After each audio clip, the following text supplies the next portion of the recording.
This is definitely an attack. It will affect your child rearing. It will affect your education system.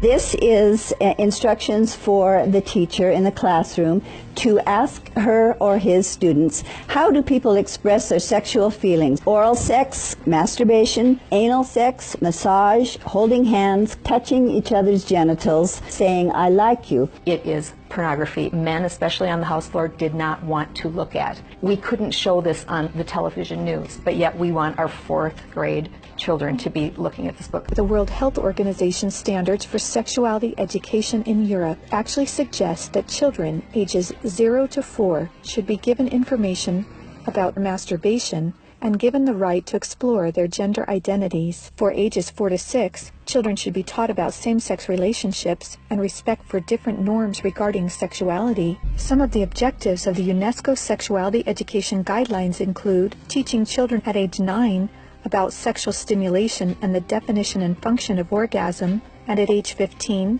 that both men and women can receive sexual pleasure with a partner of the same or opposite sex. An online CSE program for African youth called The World Starts With Me tells children that sexuality includes oral sex and masturbation. They have elementary students as young as 9 years old. Then they teach them how to wear a condom.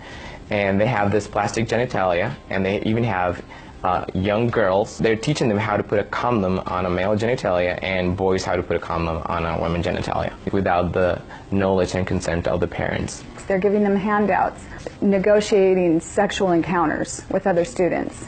For example, there are statements like this: can I take your shirt off? It makes me hot when you touch me here. Is it okay if I take my pants off? This pamphlet called Healthy, Happy, and Hot tells young people that you have the right not to disclose your HIV status to a sexual partner if you're not comfortable. It also tells young people that are HIV positive that if they decide with their partner not to wear a condom, that's their decision. On page 89 of a UNICEF-published Sexual and Reproductive Health Manual, UNICEF listed situations in which one can obtain sexual pleasure that included sexual responses directed towards inanimate objects, animals, minors, and non-consenting persons. In the context of the Sustainable Development Goals that determines the agenda for the next 15 years, the voice is very, very biased. It's just International Planned Parenthood Federation and their affiliates.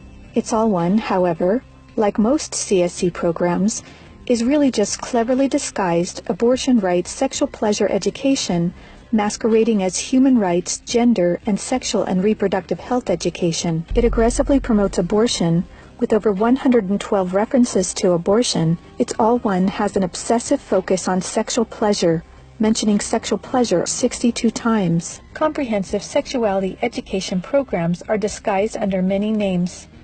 They may be called comprehensive sex or sexual education, education on human sexuality, reproductive health education, information on sexual and reproductive health, family life education, teen pregnancy prevention, rape prevention, anti-bullying programs, HIV/AIDS prevention, and sometimes even abstinence or abstinence plus education. One of the handouts that concerns me the most is called The Genderbread Person. They teach that gender is a spectrum, that you can choose to be whatever you want. Say no to CSE! Say no to CSE! We've got to stop it.